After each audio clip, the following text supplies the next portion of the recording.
नमस्कार, मी Indira. News अनकटच्या prime time बुलेटिनमध्ये तुम्हा सगळ्यांचं स्वागत करते. सविस्तर वृत्त पाहणारच आहोत, पण त्याआधी नजर टाकूयात काही महत्त्वाच्या हेडलाईन्सवर. महाराष्ट्र गौरव रथयात्रेचं महाडमध्ये उत्साहात स्वागत. PMRDAचा विकास आराखडा रद्द केल्याच्या विरोधात शरद पवार गट आक्रमक. रायगडमध्ये शिवसेना आणि राष्ट्रवादी काँग्रेसमध्ये पुन्हा जुंपली. महाराष्ट्र गौरव रथयात्रेचे बारामतीत आगमन. रथयात्रेच्या स्वागतासाठी जय पवारांची उपस्थिती. आता पाहूयात सविस्तर वृत्त. महाराष्ट्राच्या वैभवशाली इतिहासाला, क्रांतिकारी ठिकाणांना आणि युगपुरुषांच्या कार्याला अभिवादन करण्यासाठी राष्ट्रवादी काँग्रेस पक्षाच्या वतीने आयोजित करण्यात आलेल्या महाराष्ट्र गौरव रथयात्रेचं महाड इथं उत्साही स्वागत करण्यात आलं. या रथयात्रेच्या महत्त्वपूर्ण टप्प्याला महाडच्या ऐतिहासिक भूमीवर स्नेहल जगताप कामत यांच्यासह राष्ट्रवादी काँग्रेस पक्षाचे अनेक पदाधिकारी आणि शेकडो कार्यकर्ते उपस्थित राहिले. उत्साह, ऊर्जा आणि महाराष्ट्र प्रेमाने नटलेल्या वातावरणात रथयात्रेने महाडमध्ये प्रवेश केला. या रथयात्रेचा सांगता सोहळा 1 मे रोजी मुंबईत मोठ्या दिमाखात संपन्न होणार आहे. महाराष्ट्र गौरव रथयात्रेचा आपण या ठिकाणी खरं तर त्याला प्रारंभ केलेला आहे.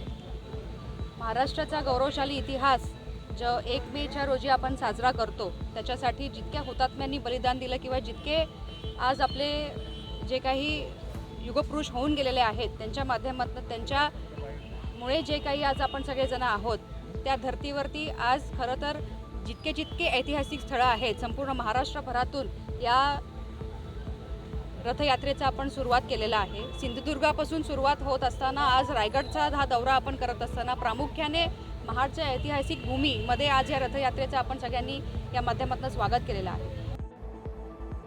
मुख्यमंत्री देवेंद्र फडणवीस यांच्या नेतृत्वातील राज्य सरकारने PMRDAचा विकास आराखडा रद्द करत पुणे जिल्हा बकाल करण्याचं ठरवलंय.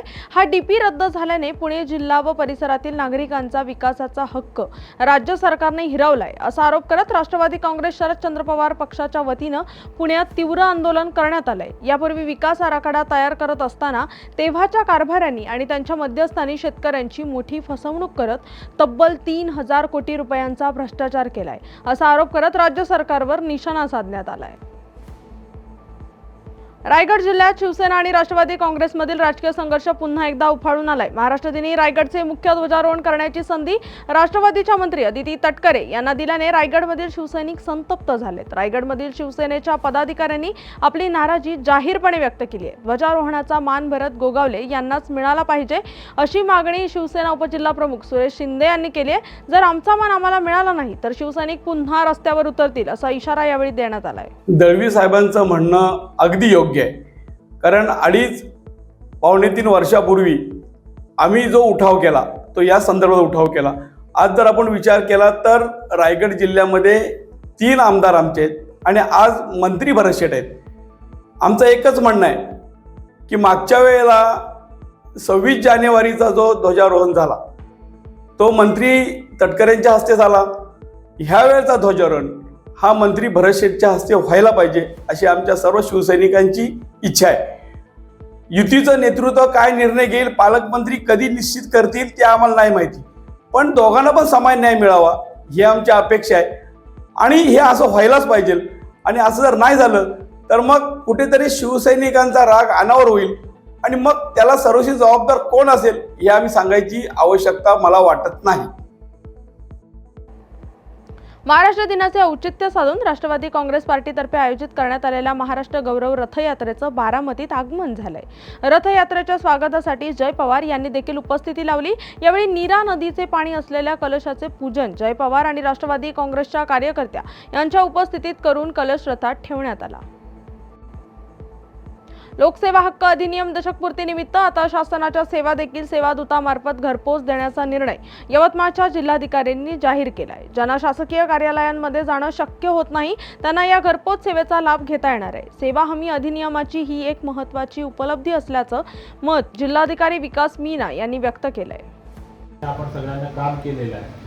तो असा आता कोणताही माणूस नाही ज्यांना असं वाटत आहे की RTSच्या कायद्याची अंमलबजावणी आपण कसा करणार आहे, जर नाही केली तर माझ्यावर काहीच परिणाम होणार नाही. आणि जसा जसा आता आपण 2015 मध्ये बघितला तो डिजिटलायझेशन खूपच कमी होतो.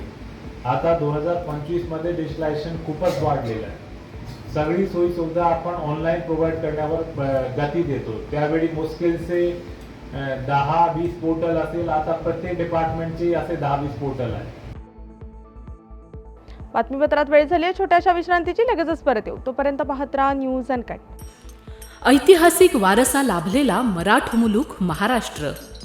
या महाराष्ट्राला विविध रंगी छटा आहेत. साहित्य, कला, पर्यटन, नृत्य, भाषा, संत परंपरा अशा विविधतेने तो नटलेला आहे.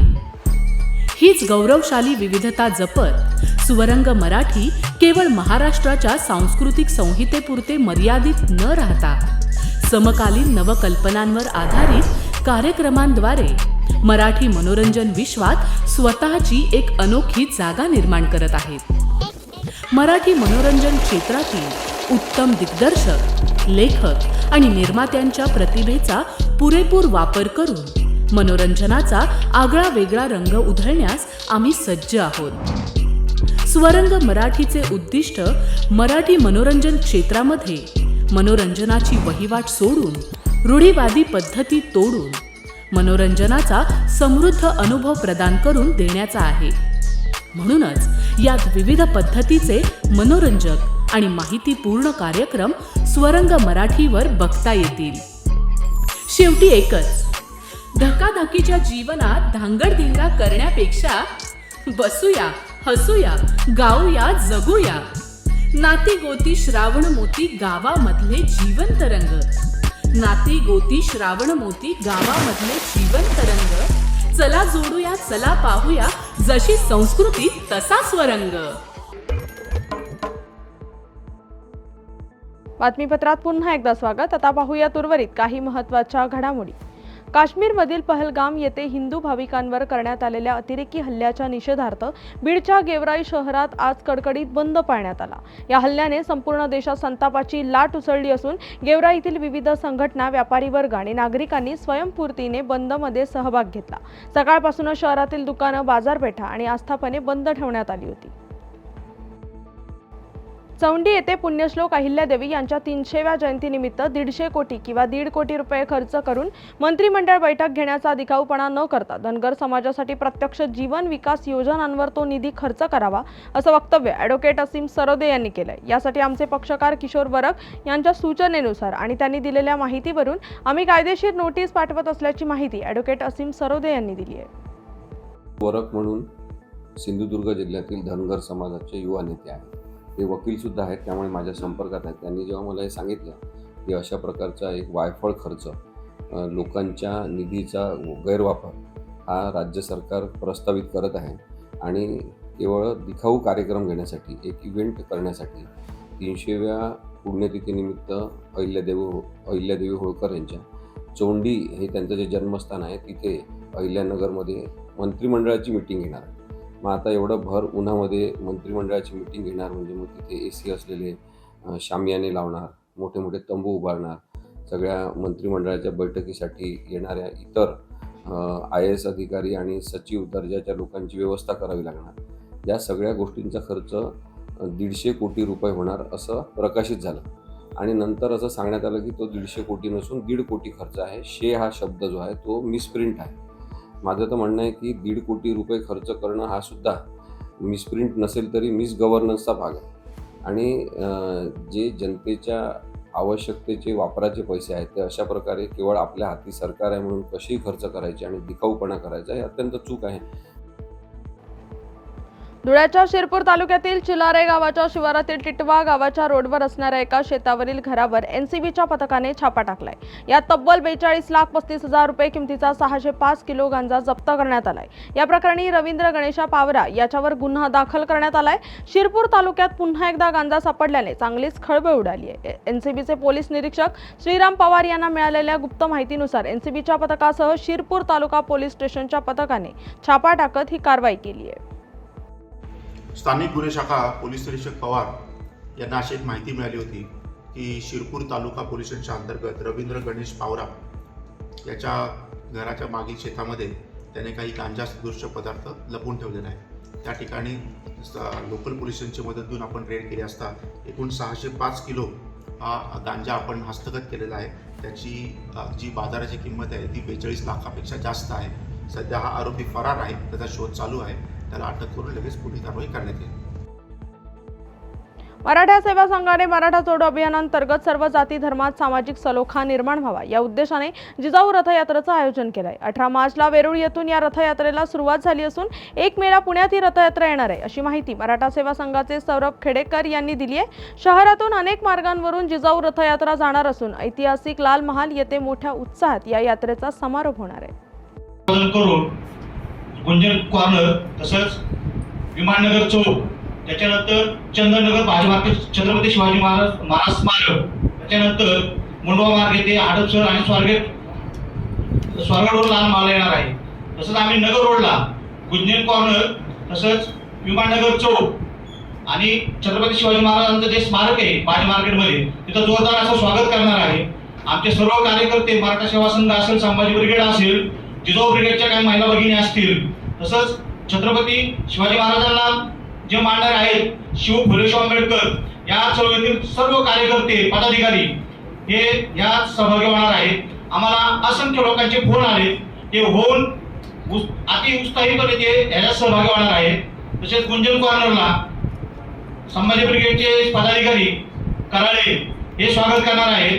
तसंच विमाननगर या चौकामध्ये आमची जी रिक्षा संघटना आहे, लक्ष्मीपुत्र सरपंच जे आमचे पदाधिकारी आहेत ते तिथं स्वागत करणार आहे. आणि छत्रपती शिवाजी महाराज स्मारक चंदननगर इथे स्वतः आणि संभाजी ब्रिगेड सामाजिकचे जे नेते प्रशांत कुंजीर हे तिथं त्यांच्या पुढाकाराने स्वागत होणार आहे. तसंच पुढे हडपसरला मराठा सेवा संघाचे ज्येष्ठ पदाधिकारी आणि आमचे मार्गदर्शक महेश केळे हे हडपसरची धोरण ते सांभाळणार आहेत. संपूर्ण जबाबदारी हडपसरची त्यांच्याकडे आहे.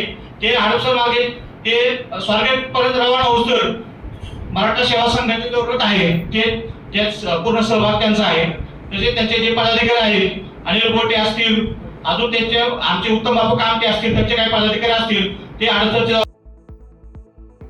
बातमीपत्रात वेळ झाली आहे छोट्याशा विश्रांतीची, लगेचच परत येऊ. तोपर्यंत पाहत राहा न्यूज अनकट. महाराष्ट्राला फार पूर्वीपासून अत्यंत गुणी खेळाडूंचा एक समृद्ध वारसा लाभलेला आहे आणि हा वारसा पुढे जपत प्रत्येक नवी पिढी आपल्या देशाला नव्या दमाचे नवे खेळाडू अजूनही देते आहे आणि यापुढेही देत राहील.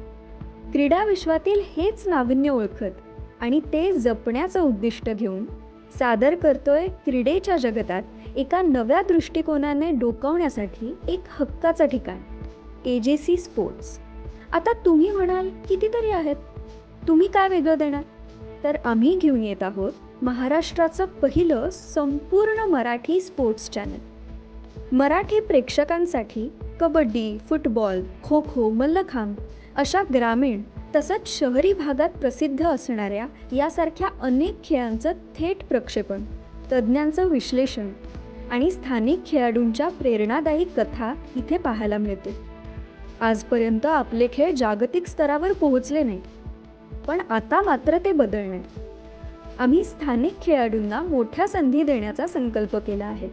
मराठीमध्ये जगभरातील स्पोर्ट्सचे सर्वोत्कृष्ट कव्हरेज मिळवण्यासाठी AJC स्पोर्ट्सला आजच जॉईन करा.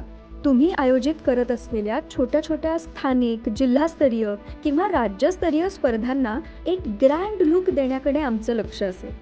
रोज पहाटे उठून आपल्या खेळाची प्रॅक्टिस करणारे, ऑलिम्पिकसारख्या स्पर्धांमध्ये पदकं मिळवण्याची स्वप्न पाहणारे आणि त्यासाठी भरपूर कष्ट घेणारे असे विविध भागांमधले गुणी खेळाडू हे असतील आमचे हिरो. चला तर मग आपल्या खेळाला आपली ओळख देऊया.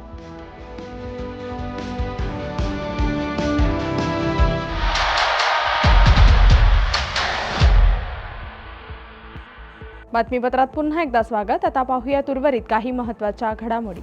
काल सायंकाळी गोंदिया जिल्ह्याच्या सर्वच भागामध्ये वादळी वाऱ्यासह अवकाळी पावसाने दमदार हजेरी लावली. या पावसाचा सर्वाधिक फटका हा सडक अर्जुनी तालुक्याला बसलाय. सडक अर्जुनी तालुक्यातील खुशाल भेंडारकर यांच्या घरावरील छत उडालं तर एक झाड उन्मळून पडलंय. मोठ्या प्रमाणात गारपीट झाल्यानं शेतातील धान्य पिकांसह मका पिकांचं देखील प्रचंड नुकसान झालंय. त्यामुळे आता तातडीने पंचनामे करून शासनाकडून मदतीची मागणी नागरिकांनी आणि शेतकऱ्यांनी केली आहे. बीड तालुक्यातील लिंबागणेश गावात आज सकाळी एक दुर्दैवी घटना घडली। गावातील बसस्थानकाजवळ उभा असलेला सुमारे 300 वर्षांपूर्वीचा महाकाय वटवृक्षानं अचानक पेट घेतल्यानं एकच खळबळ उडाली। अनेक पिढ्यांचा साक्षीदार असलेल्या या वटवृक्षानं गावाच्या सांस्कृतिक वारशात महत्त्वाचं स्थान मिळवलं होतं। आगीचं प्रमाण एवढं भीषण होतं की स्थानिक ग्रामस्थांनी शर्थीचे प्रयत्न करूनही ती आग आटोक्यात आणता आली नाहीये। अग्निशामक दलाच्या वतीनं या आगीवर नियंत्रण मिळवण्यासाठी शर्थीचे प्रयत्न करण्यात आले। लिंबागणेश येथील बस स्थानकावरील गेल्या 250-300 वर्षापासून कित्येक पिढ्यांचा साक्षीदार असणारा हे वडाच्या झाडानं आज पेट घेतलाय। सकाळी कोणीतरी या ठिकाणी जवळपासचा कचरा जाळला आणि त्यामुळे पेट घेतलाय। त्यांना आगीनं एवढं भीषण रूप धारण केलंय की बकेटने किंवा चोरून पाणी घालून ते आग विझू शकत नाही। छत्रपती संभाजीनगर शहराला उन्हाचा तडाखा बसताना दिसतोय। महिनाभरात पाचव्यांदा तापमानाचा पारा 42 अंशांवर गेला असून चिकलठाणा वेधशाळेत 42.4 अंश सेल्सिअस तापमानाची नोंद झाली आहे। रणरणत्या उन्हाचा परिणाम शहरवासियांच्या आरोग्यावरही दिसून येतोय। सौम्य उष्माघात, डिहायड्रेशन सारख्या समस्या वाढल्यात। पुरेसे पाणी पिणे, हलके कपडे घालणे आणि दुपारी 12 ते 4 या वेळेत घराबाहेर न पडण्याचा सल्ला तज्ज्ञांनी दिलाय। या बातमीचा वेळ झाली आहे। प्राईम टाइम बुलेटिनमध्ये इथेच थांबायची। तोपर्यंत पाहत राहा न्यूज अनकट।